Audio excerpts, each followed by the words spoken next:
Hi, everybody. Hello. Hi. How are you today? Good. Good. Yeah, you're all knitting. I'm pretending. I can't. Oh, you're pretending? Okay. All right, it's a fiction. This is episode 11 of Harmony Reads. It's hard to believe. That means that it's 22 weeks of it that we've been doing already. Almost Nice. half a year. I've read a few books in that time. You both have read a few books. I've literally read a few. Epics. Yeah, you don't pick small books, do you? No. Same as my sweater knitting. Yeah. Same Yes. thing. It might be a theme with me. I'm in for long-term things. That's all right, though. Yeah. They have, I totally lost Continuity. my word. Yeah. Yeah. So, you two just happen to be reading the same book this week. Or are you finished? You finished. I Your finished. reread. It was a reread for me. So Simone came in, said she was reading it, started chatting a bit because I said I'd read it. So she started chatting about it, and I realized I'd forgotten things. Oh, okay. So I actually decided to go back and reread it because I remembered how much I liked it. Oh. Which I don't do a lot of rereading. So No. that tells you it is a good one. Okay. Yeah. So, we'll let Simone tell us about it first Yeah. because she's got the newer perspective. Yes. And then you can talk about your experience without giving away. What did you finish it yet, Simone? I did. Oh, you finished Yeah, it. I finished Okay, it. so you both Yeah. You're finished both it. done. Yeah. Okay. So the book is The 13th Tale, Mm-hmm. and I believe it's by Anne Setterfield. I should have looked that up, but I I'll didn't. put the title in. Okay.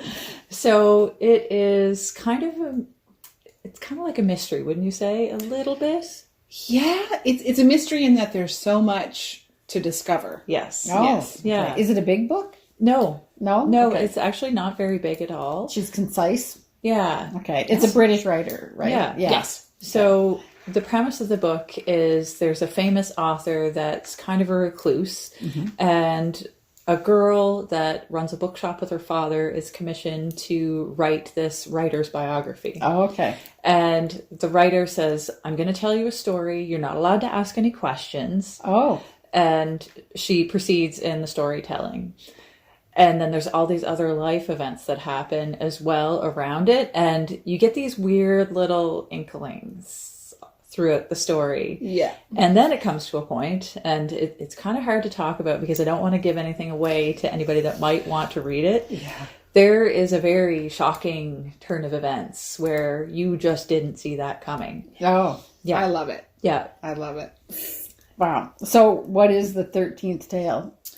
Nobody knows. Oh, nobody knows. Oh, Yeah. okay. So Did you know what the 12th tale was? Yes. Yeah, Okay. we do. Yeah. The kind of the catch between the biographer and the novelist is this novelist is known for never really telling the truth about herself. Oh, okay. She keeps her life and her story very, very private. Okay. So because she's such a great storyteller, she's sold all these versions of her life to other people. So this biographer who loves nonfiction and does a lot of historical study is hesitant to take this on because Okay. she's like, She feels like she's going to be lied to? yeah, she Okay. doesn't want to be lied to. And Okay. so she has like some ways that she kind of deals with that to sort that out. Okay. And yeah, it's a story of love versus obsession. Oh, okay. Like, it makes me want to reread Wuthering Heights. Oh, okay. Yeah. Yeah. And she also makes, so clearly the actual author enjoys those older British literature books. Oh, okay. Because she references Jane Eyre. She Yes. references Wuthering Heights. Yeah. Okay. And potentially if you know those stories, Yeah. it might enrich your reading of this book as Okay. well. You don't have Okay. to know them, Okay. but Yeah. it might enrich your reading of this book. Because there are parts where, there's two characters, and it reminds you very much of the main characters in Wuthering Heights. Those Wuthering Heights I've books. never read. Yeah. Yeah. So English lit? No. Yeah. Yeah. So it's just there's just so much, and it deals with a lot of different themes. Kind of being twins is a major theme in the book. Versus so what it means to have a twin or what it means to be a twin and live without a twin. Yeah. All kinds of different themes that go on through okay. this book. That So you would recommend, obviously. Oh, That's yeah, good. Yeah. That's I good. would definitely recommend. I can see that I'm going to have to go back and reread it another time because, yes. It's one of those that when I read it the second time, in some ways, it's almost like reading a different story because your perspective is changed. Okay. Yeah. So what you're reading and what you're imagining is totally different than the first time. And you can pick up on those breadcrumbs. Yeah. The second time through. The second time around. Yeah. Okay. Or even it's just, all I can say is your perspective is different. Yeah. So you read it from a different perspective. Well, So it's cool. Now I'll have to read it. I think you would enjoy it, and it's not a hard read. Yeah. Like I'd say it's a fairly quick read. It's a page turner. Yeah, because you want to know. You want to know. Okay. And she is a beautiful writer. Yeah. Just like how she plays with words and how she writes it. I feel like it'd be a great book to read aloud. Yes. I really do. Yeah. So Okay. Yeah. She Anyway, has a talent for language. yes. Yeah. Oh, nice. Well, that's what we love. Yeah. So I will have to go. I think her other one is The River is one she wrote. And then there's one that I hadn't heard of the last time I went to look. So it might be a newer one. So I need to go find this third book All right. by her. Cool. Yeah. So then you have 2 books you're reading, and you have another book. So the book, did you finish this one? I have not. No. So Okay, I just the started Russian Winter. Okay. I'm sorry I don't know the novelist's name. And yeah, anyway, I can check it and give it to Kim. And I've just started. So I'm only like a chapter or 2 in. I feel like I've just been introduced to the last of the characters listed on the jacket cover. Oh, okay. So I feel like I've just finally met everyone. And I really have just met them. I don't know a whole lot about them. So the story is, I think, going to be based around a retired or aged ballerina from the Russian ballet. Okay. So I think she's like 80 or something. And Not still dancing, obviously. No, she's actually in a wheelchair at this point. Oh dear. We know that. Okay. Yeah. So we've met her. We've met another young lady who's come in. She hired this lady to assess her jewelry collection to have it auctioned off. Oh, okay. So it's gone public that this jewelry is going to be auctioned off, which has caught the attention of another character who I know is in his 50s and has somehow at some point met this 80-year-old Nina. Okay. And I think there's going to be it's a whole who am I identity kind of trying to source where they came from, who they are sort of book. I think that's my guess on it. And it's all linked around this jewelry collection. Oh, so okay. Which some of it may or may not have been attained Through nefarious means. well, I think her purchase of it or her having it is legal, but how it came to others may not have been illegal. Okay. It may have been stolen at some point along the way. Okay. So yeah. Okay. And what's the time that it's set in? We're bouncing back and forth between I think modern and and whatever would be her childhood. So 80 so years from wartime, maybe? I don't know. Yeah, see, I don't know yet. I haven't. That's where my mind's going. She might be I don't know. Yeah. I haven't got enough information yet. Yeah. Okay. So, yeah. Fun. All right. Something new. Yeah. So I'll just do Moby Dick because Yep. there's not a lot to say, and then you've got 2 new books to talk about. So Yes. so it'll be fun. Another Canadiana. Yep. And we'll get to another classic if you're Canadian. So Moby Dick. Finally, we've met Ahab. Finally, we haven't quite met the whale yet, Moby Dick, but we know all about him. So Ahab is not the captain. Yes. Oh, he is the captain. He is the captain. Okay. And who is the actual story about? Well, the teller of the story is Ishmael, who's the sailor that wants to go down to the sea and sail. Now, Ahab is the captain of this boat. Of the boat. Okay. Yes. So, and I think it's a pretty classic tale, so I don't think I'm really giving... I have this little hair that is under my glasses. Anyway, sorry. So Ahab, you find out pretty early that he lost a leg, and he's blaming the whale for. He holds a grudge. He holds a grudge because the whale chomped on his leg. Oh, apparently, or somehow he lost. We haven't the story actually. Goes. Yes, we haven't actually heard exactly how. Well, I guess we did. Yeah, he died. Yeah, he dove down and tried to wrestle the whale in the wrestle. Well, funny. I know. How's that for hubris? Yeah. yeah, so I don't know who he thought he was, that he was going to go hand to hand. Well, whale doesn't have hand. Definitely has teeth in a mouth. Anyway, so Ahab is holding a grudge against his whale. Okay. And obviously doesn't have any qualms about putting everybody else's life in danger to go after it. So I actually don't know the whole story. All I know is that there's Ahab and a whale. So there's that. And I knew that Ahab was on a mission or a revenge mission, but I still don't, because there's a lot of words to get to every little part.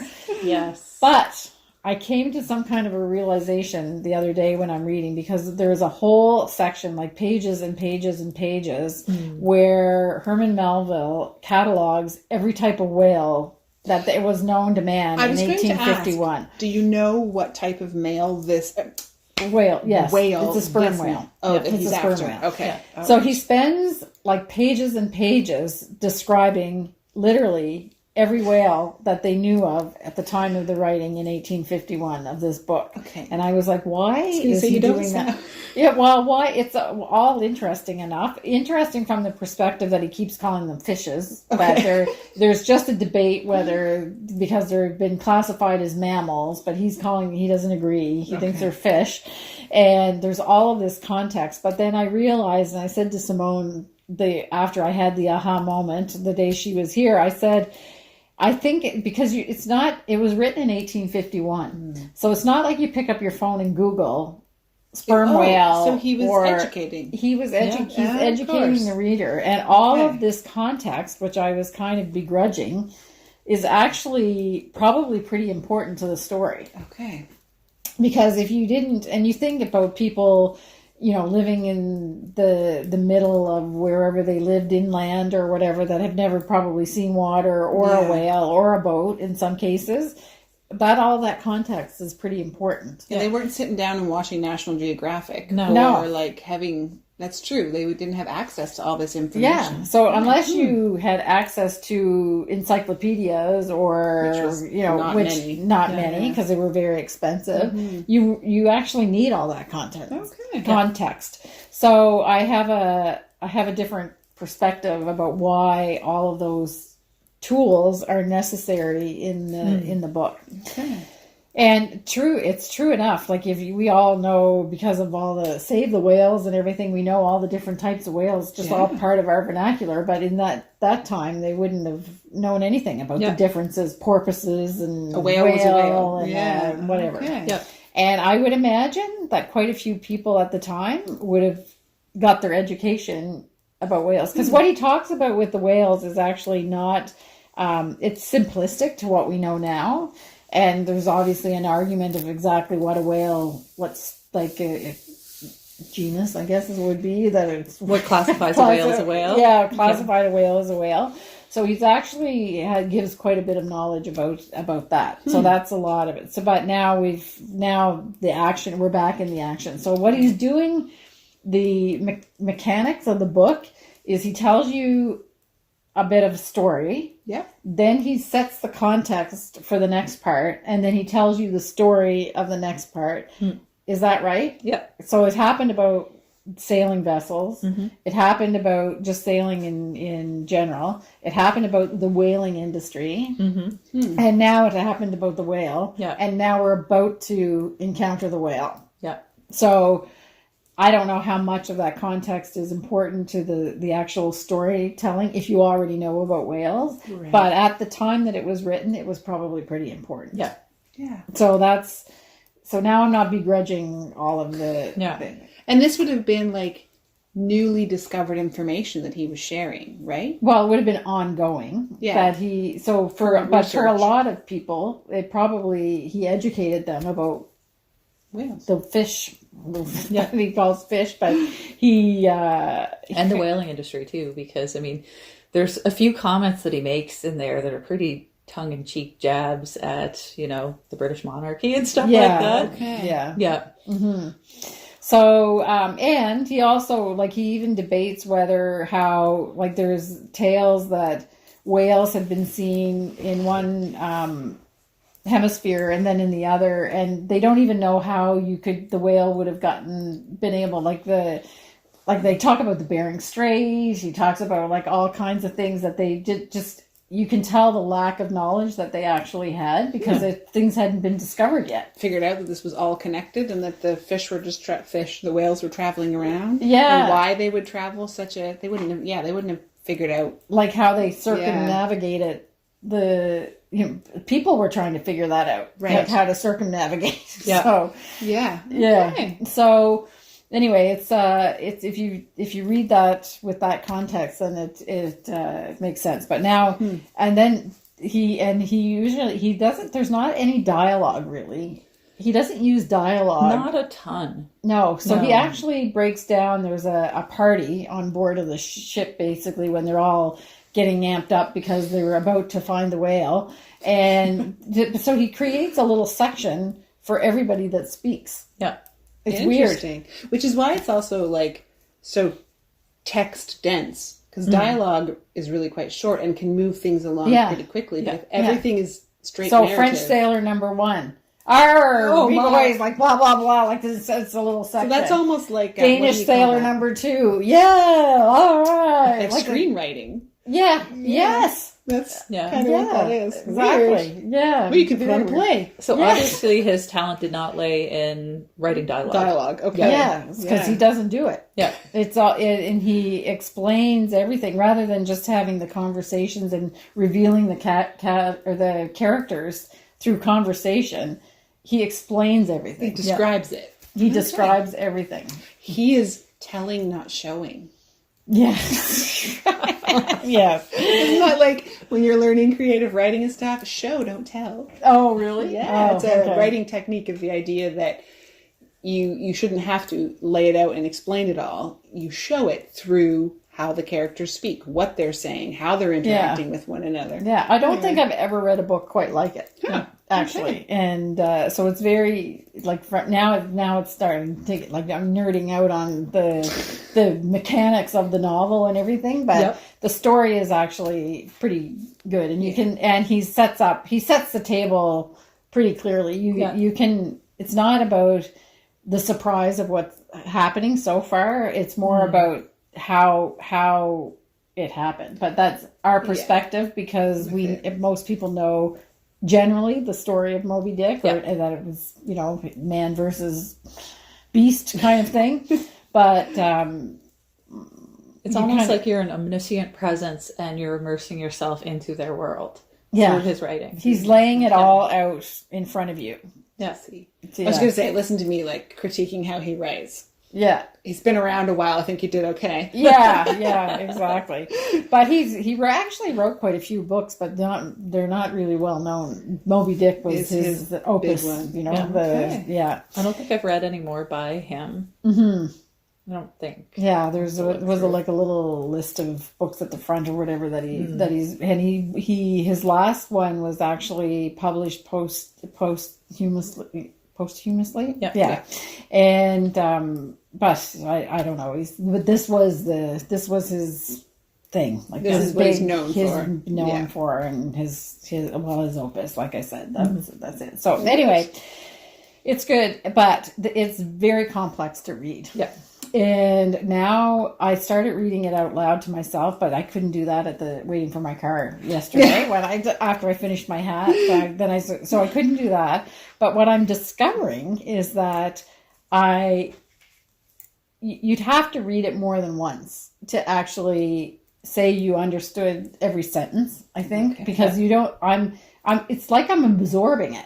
There's so much to it. Yeah. Yeah. It's like, and I know what's happening and I know what the feel of what's going to happen and everything, but it's like I'm absorbing it, not reading it. It's weird. It's a weird feeling. That's the immersion I was talking about. Yeah. Maybe I was thinking it was the fumes from the tire shop next door or whatever, but I was like, strong. I was like, wow, okay, I'm getting it, but I can't even remember the last sentence that I read. It's kind of like yeah. So have you read other books like that? Never quite like that. It is something special, I have to say.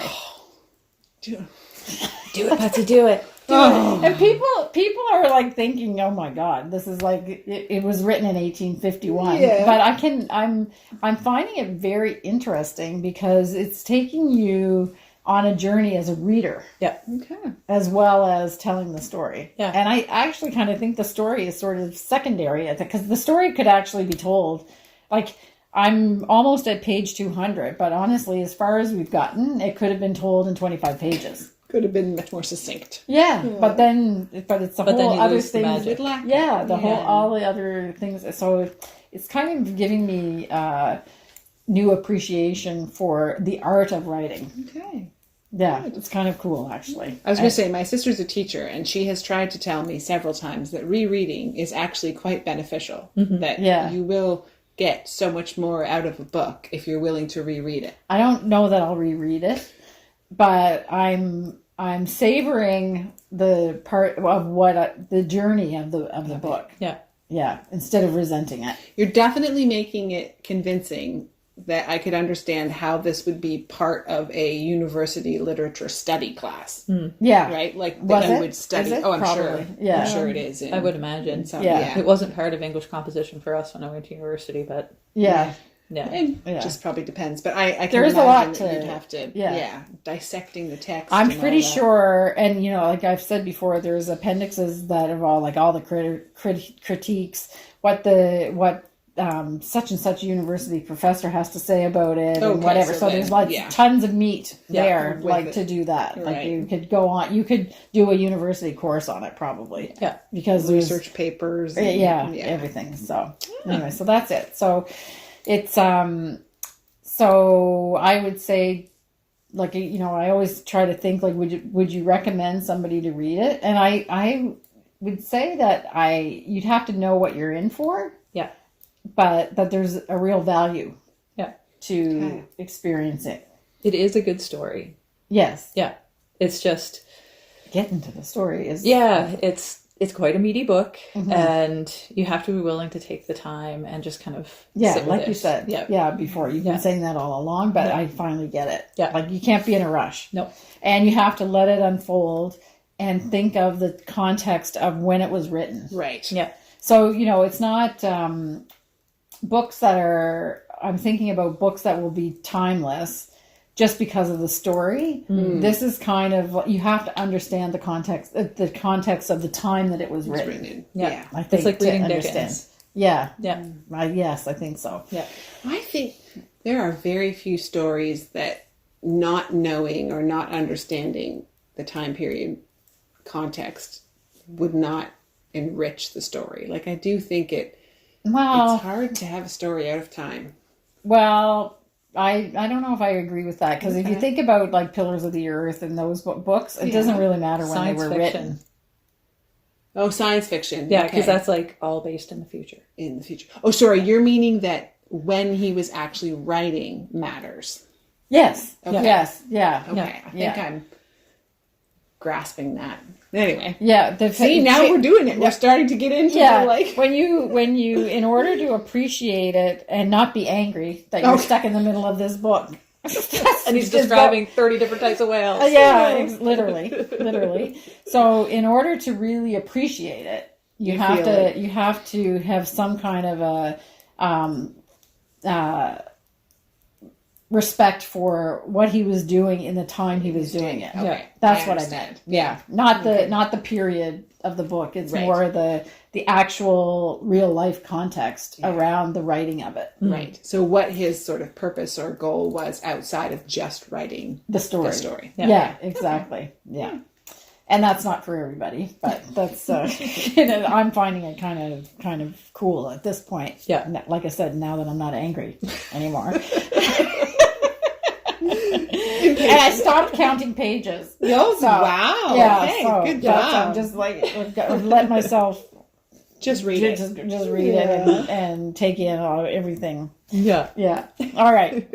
So, and on another note, the Vinyl Cafe. Yes. Yes. Started and finished. Yes. The Vinyl Cafe Unplugged by Stuart McLean. Yes. So another, Canadian classic of the modern times. Yes. And if people don't know about Stuart McLean, or the Vinyl Cafe, you absolutely have to look it up. Yeah. Find it on the web somewhere where you can listen to one of the Vinyl Cafe episodes. He was really a treasure. Yeah. He's passed So away. reading his stuff is great. It is. And enjoyable, but if you can get hold of audio of him telling it, Yes. that's because really, his voice really makes Yeah. it. And whenever I read the book, I was reading it in his voice. Yeah, I was going to say, Yeah. so even if you only hear him once, then when you go to read the stories, all of that voices and the characters and are the there. cadence of the way he tells the story. It's something. So he really was a Canadian treasure. Yeah. He passed away just a number, probably 10 years ago, maybe, or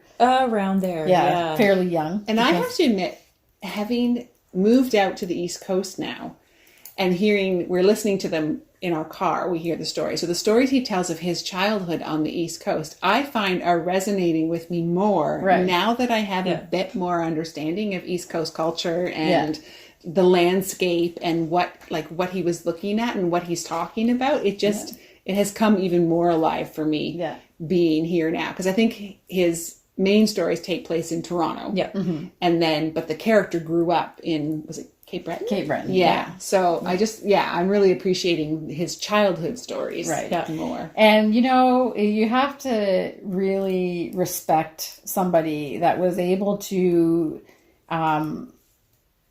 capture so many people's imagination.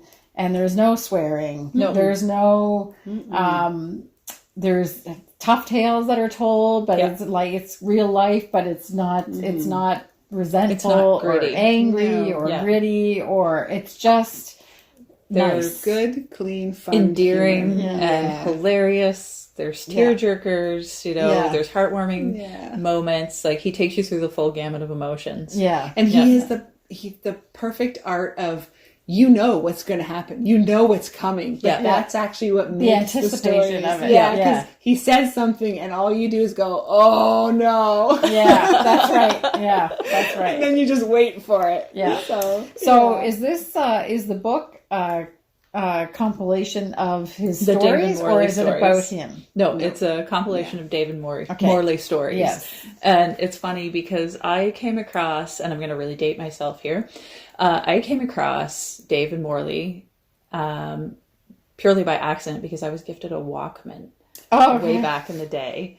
I think my parents got sick of listening to my music, so they gave me a Walkman, and it took cassettes. Oh, okay. Great. But it had the radio on it, and I was flipping through the stations, and I heard just a snippet of a David Morley story, and I was like, "Oh, that sounds interesting." So I started listening each week, and I was completely hooked. That and the Debaters. Yeah. These are all CBC things, but so Dave and Morley are the main characters of the story that Stuart McLean told every week on the Vinyl Cafe, which was his show on CBC.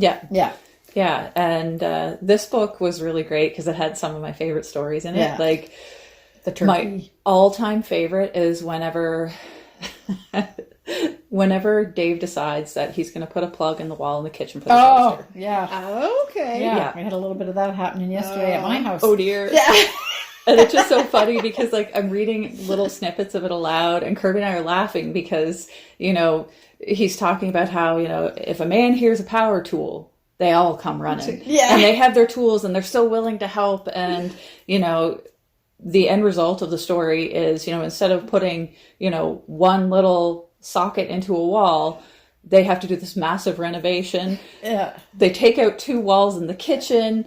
Morley comes home and From Sam's asleep. No, she was at the theater. She comes home and Sam is asleep. That's her son, is asleep by a pizza box on the floor. There's men she doesn't even know in the kitchen. There are walls missing, and she just looks around, and Dave's like, "We were going to have it fixed by the time you get home." And she leaves.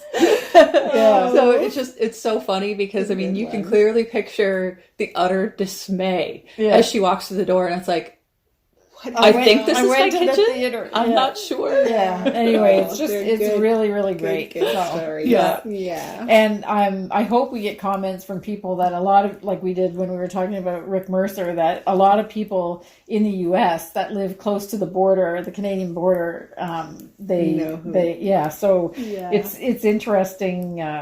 That'll be another. When we talk about Mr. Dress Up, Yes. and Rick Mercer and everything. So these are icons of Canadiana. Simone is keeping us Canadian. Yeah, exactly. it's great. Yeah. It's one of those, that book in particular is one of those books that, like if you just want an easy read that's, Uplifting. And they're short stories. Yeah. So you can, you can read Yeah. them in short stories. So they're great. I ran across something the other day. You were nostalgic for the 90s last week. And now you're talking about your Walkman. Yeah. It's actually, I don't know, just came across on Instagram, but it's a gentleman who wrote a song that's basically like, if you didn't grow up in the 90s, then you'll never know about this. And I was like, this is so for Simone. So we need to find that, because I was like, this song is like, Simone would love it. She'd connect to all of it. It's the idea of, if you didn't grow up in the 90s, you'll never know the feeling of rewinding a cassette tape with a pencil. Because it won't turn. So you have to and I was like, I forgot about that. Yeah. And the pencil was perfect because it had the little ridges. Perfect, like, right. And if you know, you know. Yeah, exactly. Funny. Yeah. And if you didn't grow up in the 70s, you don't know about it. What was before cassettes? 8 tracks. Yeah. I don't know those. Yeah. Those are foreign to me. 8 tracks. Yeah. And records. Good old I do know records records because are they've the had their, they've kind Renaissance. of maintained their Yeah. whole, Yeah. But 8 tracks, that was, they came and went. seemed like a good idea at the time. And you have another book that you're reading. Yes. Like Betsy, I'm just kind of fresh into it. I've only read a couple of chapters.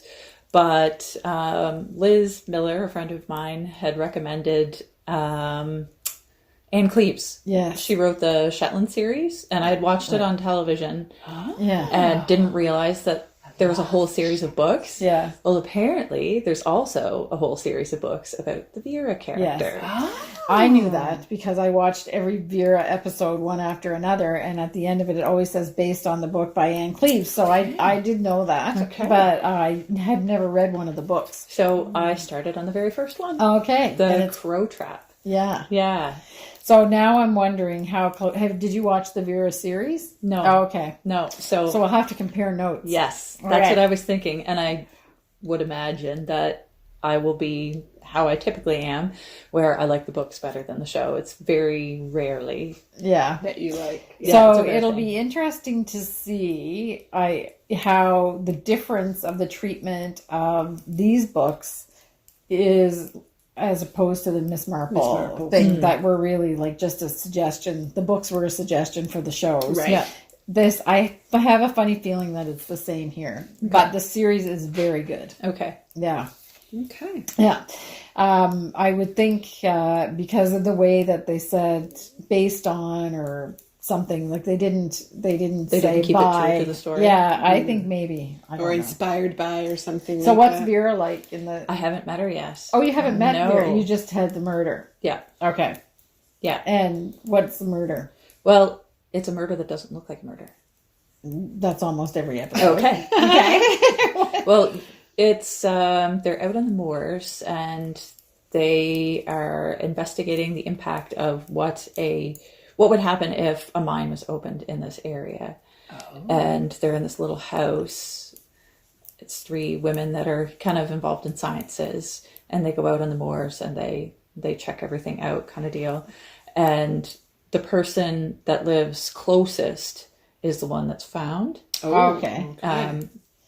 She's not one of the scientists, but she kind of oversees this little house. Okay. And things are just not adding up so far. So they can't really explain it. They can't put their finger on what is strange, but there's something just not right. Okay. Oh, okay. Yeah. All right. So I don't know. I don't recognize that. So, but it could be just because this whole premise is loosely based because they do find bodies all over the place. This is not the series that you found and ordered, is it? Yes. Oh, okay. Yeah. I might have to borrow some of these from you then. Okay. Yeah. Simone has a bunch of these books on the way. Yeah. She is a pretty prolific writer. Yes. I was surprised. Yeah. Because I went to look for Anne Cleeves, and it's like, whew, Yeah. there's a lot of books. Yeah. Okay. Which I'll is have a to great have a problem to try. have. Yeah.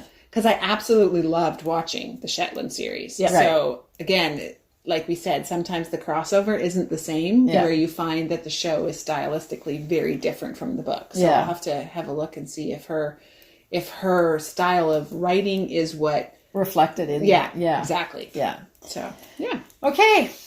Great. So I have my next book queued up, but to be honest, I'm not, like I said, I'm not, not counting like- pages, yeah. but it's going to take me a while. I don't want to start another one while I'm reading this because, I rarely might- read two novels at the same time. Yeah. I Do it all might the time. read.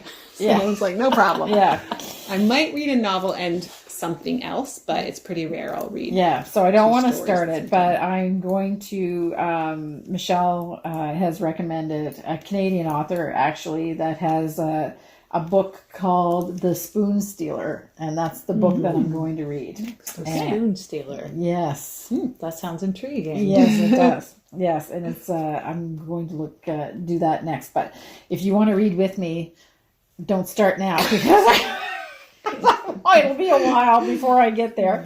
But maybe not that. You might have a little break at Christmas. Maybe you'll spend some time doing some I got Christmas reading. puzzles. I got puzzles to do. yeah. I was Christmas thinking is I'm gonna puzzle pull time. I'm going to pull a puzzle out this weekend. Yeah. I Yeah. need to get one on the table. Yeah, Yeah. puzzle. Christmas is puzzle time. I love doing puzzles. Me too. Yeah. Oh, something else that I did want to mention before we wrap it up is I really appreciate the suggestions by people. Oh, Yeah. yes. But Yes. I know you and I have already read the Louise Penny series. Yeah. Yeah. And you have as well? No. No. Yeah. Okay, so Kim needs to read the Louise Yeah. Penny series. Yeah. Yeah. Yeah, I think I'm 2 or 3 from the ending because I've Yeah. been collecting them all secondhand. And I have like the last one, but I cannot find the one just before. I've been going okay. regularly to check, and I just, for whatever reason, Yeah. I can't find that. I think it's The Maddening of Crowds or something like Yeah, that. that's I a can't sad find one. that one. So And it's interesting how the people that suggest their books, if they haven't, if like some people are just popping in, they haven't seen every episode. How many of the ones that people love are ones that we've read? enjoy Like the too. Poisonwood Yeah. Bible is coming up a lot. Yes. And the Louise Penny suggestion is coming up a lot. Philippa Gregory. That was I've another seen her books a Yeah. lot. I can see the gold, like, scrolly Yes. print of her Yeah. name on it, but I haven't read them. Yeah. So, yeah. we'll have But to she's see. another one that people have been recommending. So, Yeah. yeah. Yeah. Yeah. Keep 'em So, coming. Yeah. Keep 'em coming. Yeah, exactly. Okay, so that's it. Yeah. So we'll see you next time. Happy reading, everybody. Oh, catch. Ken's reminding me to clap at the end of the thing because I do the sound. I match up the sound. So at the end of every episode, after we stop recording, I clap so I can match up the sound. And he was clapping, so I clap. Oh yes, aren't we great? Anyway, have a great 2 weeks and join us on the Knitting and Crochet podcast. If you don't watch that and you knit and crochet, you might like that too. Okay, see ya. Bye. Bye.